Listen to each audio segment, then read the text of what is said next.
The energy is you taking a lot more initiative in your life, making things happen rather than waiting for things to happen to you. I feel like you're taking initiative, you're being more proactive, and I see you branching out as well, networking.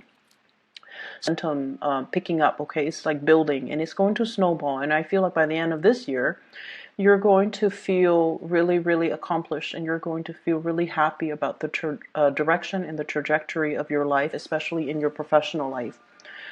So without further ado, when I was shuffling out the spread, what I saw was I see this swan. It's a white swan. It's in the middle of a really, really, really big body of water. I can't even, they're not ocean dwellers, but it just felt like it's in a lake or in a really large body of water, and I couldn't even see land or a bank in sight. Okay, so it's just adrift, and it's just looking around. The swan is white. It's looking around, and it doesn't see any land. It doesn't see any people, and so it's just adrift with the tide or wherever the wind sweeps. And it seems like a very calm, placid, surface of the water. So everything, it's like there's no imminent danger, but then again, it's like open water. And then the swan is like, I think I've had it, and it just hoists itself up and it flies into the sky. So that's what it feels like to me. And immediately when I saw this, I was just thinking, it feels to me like for many of you, this is the first time where you are coming into your own sense of potential. So it's almost like I see this element about skills transfer. And I feel almost like you're looking at your skill set, and you're looking at all your past job experience, and you're trying to do like a major career change, or you're contemplating a major career change or a change in your work environment, and you're trying to figure out how your skills are transferable. So it's almost like the swan adrift in the sea. It's floating, but at the same time it's not using its wings. And then for the very first time, you're just like, you know what? I have these wings.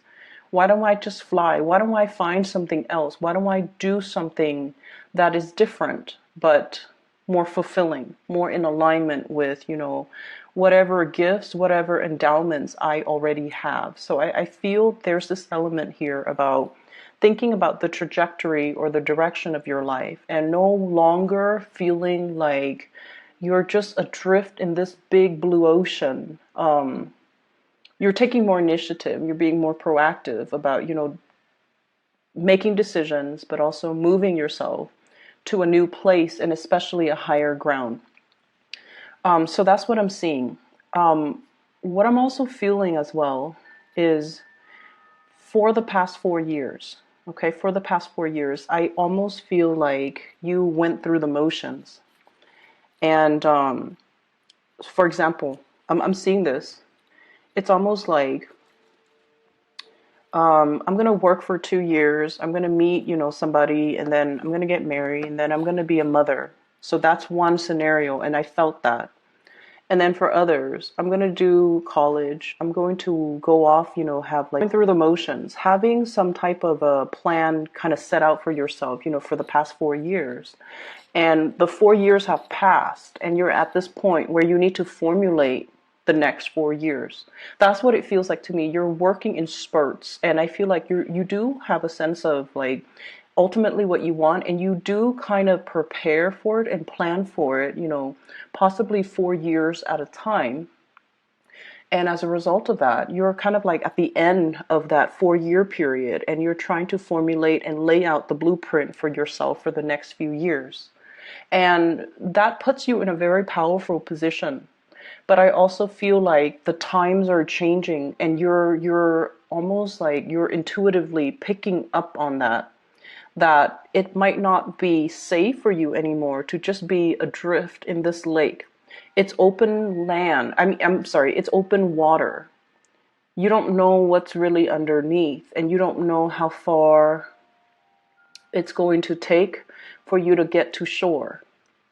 And you're aware of that now. You're aware of that. And I feel like you come to the realization that you have to make some changes, and you come to the realization that you have to, rather than swim, I might need to fly. So whatever it is, I feel like you're well prepared for it, and your intuition is early, and it's catching it's almost recognizing these signs, and it's also recognizing this sense of restlessness that you have within you, because ultimately you're catching these signs early, and the universe wants you to change direction. That's what it feels like to me. So on the mundane front, what I'm seeing in this spread is I see you and a person, possibly a family member. For some of you, it could be your own children. For others, I feel like siblings. It's somebody that you have a very strong emotional connection with, okay, like a family member. I see some of you formulating, making some plans, scheming, not in a bad way, but I feel like conjuring up some type of a plan. I see you two dealing with some type of legal paperwork, trying to get something in order, trying to plan out how things are going to happen. But I feel like the conversations are very hush hush. Okay, it's like behind closed doors, it's behind curtains, it's behind like the prying ears or the prying eyes of the neighbors. So you're doing something that is, I feel like, a little bit secretive with another person, and these conversations are very candid, very hush hush, very behind the closed doors, and you're scheming, planning something. How are we going to do this? What happens if they ask us that? How are we going to answer this question? How are we going to respond to this? Those types of things are that's what I'm seeing here. And I also feel you have somebody that you are, once again, possibly a family member. They're very harsh with their words, okay? They might say things like they might say things that they don't mean. They blow up fast, they get angry, they blow up, and then they forget, they forget about it. Okay, so the only thing I feel that is a major obstacle between you and this person is that they're harsh with their words. They're a little bit, they have, I don't want to say anger issues. I don't feel like that's the case. I feel like the right way to put it is they say things and then they forget. So when they're upset, they get really upset. So it's like, they go from 0 to like 100 on the anger spectrum. But then once they're able to vent, then they're okay. They're a really good person. They have a really good heart. But I feel like a lot of the times, Pisces, you guys are very sensitive. And I feel like you hold a lot of things in. So if somebody is like crossing the line, if somebody says things that are just very indelicate or hurtful, you have to check them on it. Okay, you can't just sit there and sulk in silence and give them the silent treatment. You have to tell them, hey, that was over the line. You said it and it was not nice, or you should like sugarcoat things, or don't speak to me that way. So what I feel here is you're dealing with someone who's you feel like they're very vulgar, or they're very indelicate, or they're just mean, but they do have a really good heart. And I feel like at the bottom line that I'm seeing is there's a lot of love here. It could be a romantic interest, it could be a family member, but the bottom line is they're very generous towards you. They really care about you. You care about them. There's a lot of love. It's just the communication needs a little bit more work. And I feel like you haven't had much success with this person. I also feel a little bit of fear from your end when you're dealing with this person. Don't be intimidated by other people, okay? And I know that's just, it's easier said than done. We feel what we feel. But don't stay in that feeling space for too long. Take action to rectify a situation. If you feel like somebody's being harsh, you need to let them know. You need to let them know that, I'm not going to tolerate this behavior, or you can't speak to people like that, or, you can't speak to me like that. I don't appreciate it, and here is why. So I feel somebody who's being a little bit insensitive with the things they say, and then you kind of recoil, and then you kind of retreat. And they don't know that they did anything wrong, okay? But I feel like this is a really generous person. So that's what I'm sensing here when it comes to your interpersonal relationships.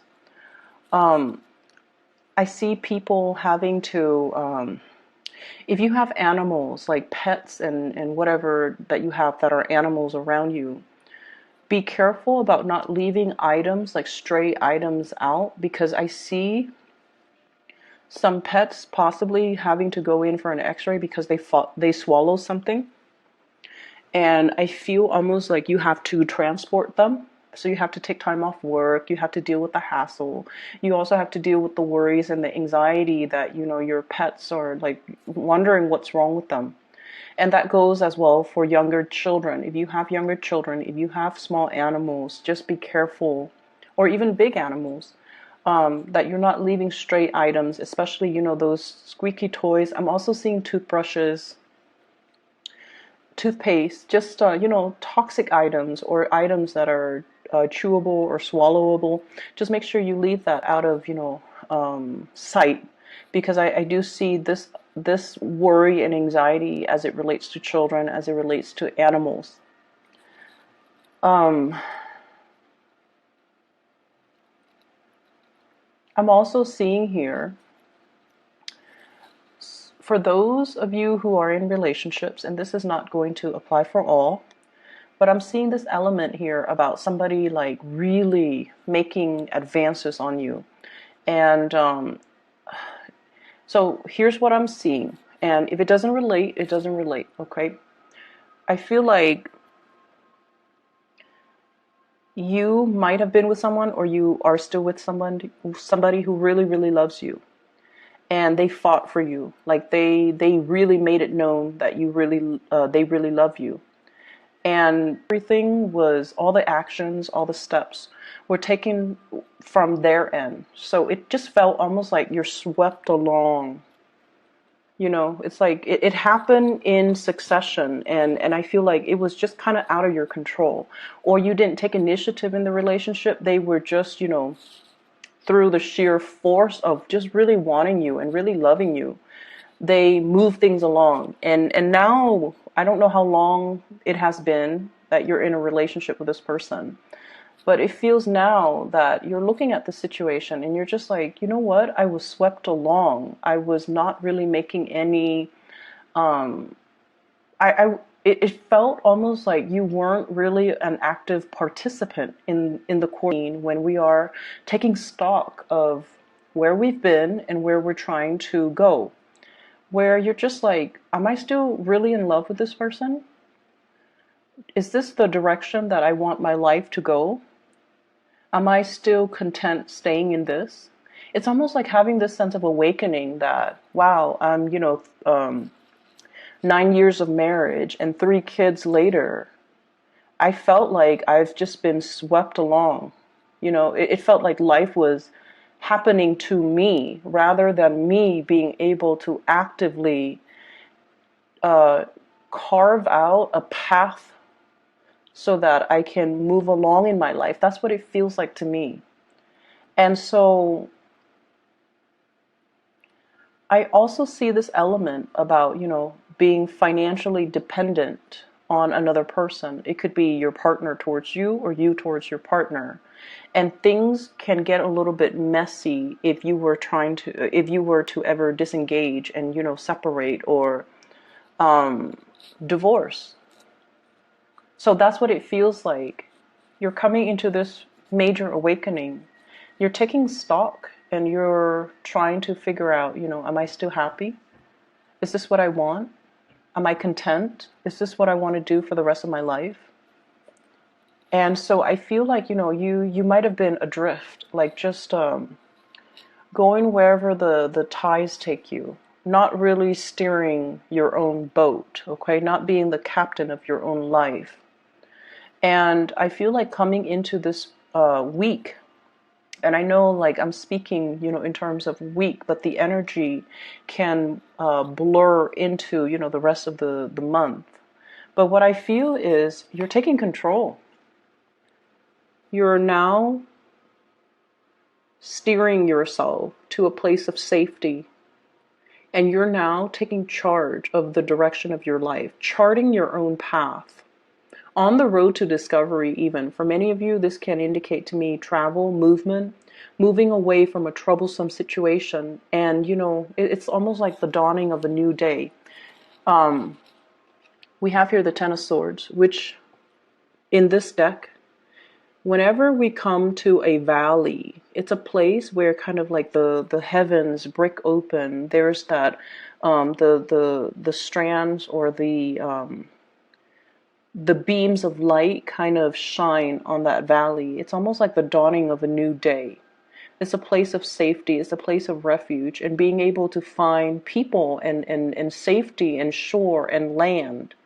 So I feel almost like this sense of being adrift is done and over with. Whatever cycle that you have been through because of, I honestly feel like trusting in the wrong people, having this sense of wishful thinking where you're just like, it's going to happen, in the way it's supposed to happen. I can only wish for the best, and not doing enough planning in your own life. I feel like that time period is coming to an end where you are now, captain of your own ship, where you are now able to steer your life in the direction that you want.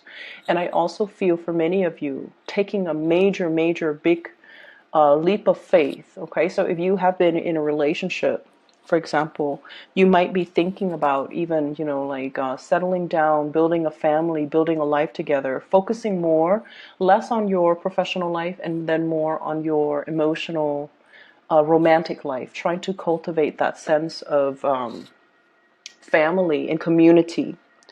I'm also sensing for many of you, I'm feeling almost like I see a lot of people taking trips, and this is over trips via airways, like via airplane. And I also feel like, going to the Western Europe area. I'm also seeing as well, like possibly Rome, Italy. I'm also seeing Portugal and Spain. And then I'm also seeing Latin America, especially like Argentina, trying to get back in alignment. Okay, you might have, family there. I'm also seeing as well, trying to get some projects off the ground, and you needed somebody, possibly like a buyer, a lender, or a group of people so that you can launch a project. So I do see a lot of formulating some type of a legal plan or getting something off the ground, and there's a lot of thinking that's involved. It's almost like trying to launch a project, and you need buy-in, you need financiers, you need people that are going to be on board, you also need workers, and you're going to these areas to try to plan out how it's going to happen, how to launch something, how to connect people to the right resources, and how to get this thing off the ground. And I don't feel like you're doing it on your own. I feel like you might be connecting with people over large, vast distances, possibly overseas, to get this off the ground. For some of you, you could be like remotely overseeing some type of work overseas, and now you're traveling there to see how the work is getting off the ground. You're trying to see how they're doing something so that you can replicate it where you are. So it's almost like that skills transfer once more. Learning new skills so that it can be transferable to a different work environment. And then I also feel, on the plus side, you might be a consultant where you are transferring your skills to another group of unskilled workers so that you can enhance or increase their productivity. So there's a lot of movement and a lot of thinking and a lot of strategizing and a lot of formulating new things coming into this spread. So I definitely feel it's going to be a really momentous January for you guys. But at the same time, I just feel like the only thing is, and I've been getting this a lot for Pisces. You guys are really tolerant people. You tolerate with a lot, a lot, a lot. And I feel like a lot of the times, when you don't jive well with somebody, either the way they communicate is a little bit too abrasive, you just kind of avoid them. You just kind of shy away from them. But I also feel like these people have a lot of leadership capabilities and they have a lot of good leadership qualities. And so whenever we feel ourselves in opposition or in conflict with perpetually with the certain types of people, it basically means there's a lesson to be learned there. And maybe the lesson is for you to, speak up, for you not to let other people push your buttons, and for you to not let other people intimidate you, So I feel like if you have family members, if you have, especially people you love, and they're very insensitive, for example, it's important for you to voice your opinion, and you need to tell them, that's not the right way to talk, or please don't use that type of language, or if you want people to listen to you, you have to say it this way. So I feel like you have a lot to offer in terms of allowing people to communicate in a way that is more in alignment with being heard. Whereas they can teach you, to kind of be brave and stand up for yourself, and to really not shy away from people or situations that you feel could potentially be confrontational, but rather seeing that as a learning opportunity, and to allow yourself to put yourself in that situation. Because opposition is not always bad. It doesn't always lead to conflict. It can be very ego driven, but when we take the energy away from the person that's very ego driven, and we kind of allow that energy to permeate and reach other people, it can be a very collaborative environment. So we can change energy, we can shift energies, so for example, every time we get into group work, right, and everyone can pretty much identify with this, one person ultimately takes over, and then usually we have one person that kind of free rides off, maybe more than one person that always free rides off whatever all the team members are doing. So you have the leader and you have the opportunist, and this is just prevalent across all work environment. Okay, so whenever groups form, that's what happens. One person takes over, and then the weaker person or the more opportunistic person kind of takes a step back. And so in that type of environment, it's really easy to identify people who might be very ego-driven, and then people in different ways. Opportunists are also ego-driven, and then leaders are also, some of them could be very ego-driven. So my point here is play around with the energy. Okay, so if somebody's like, I want to do this, and you can, steer the conversation. Since we're working in a group, why don't we ask what all the members wants to do? So use your diplomacy to kind of redirect the questions, reroute ideas, and to allow everyone to feel inclusive, because that's what you're really, really good at. You make everyone feel very inclusive, and you make people feel like they're the only people in the room, that your attention's on them. So play around with the energy. If you're coming into contact with someone who's very alpha, whose energy is a little bit too domineering or too demanding or too overbearing, you don't have to run away from it. Face it head on, strategize, and find ways for you to kind of, I feel, redirect the energy. So I hope the examples help, okay? Just be a little bit crafty about how you do that, but I feel like it's time to do that, okay? It's time to kind of like set people in their place, and it's time to really stand up for yourself and to ask people to, speak to you how you want to be spoken to treat you how you want to be treated, all right? I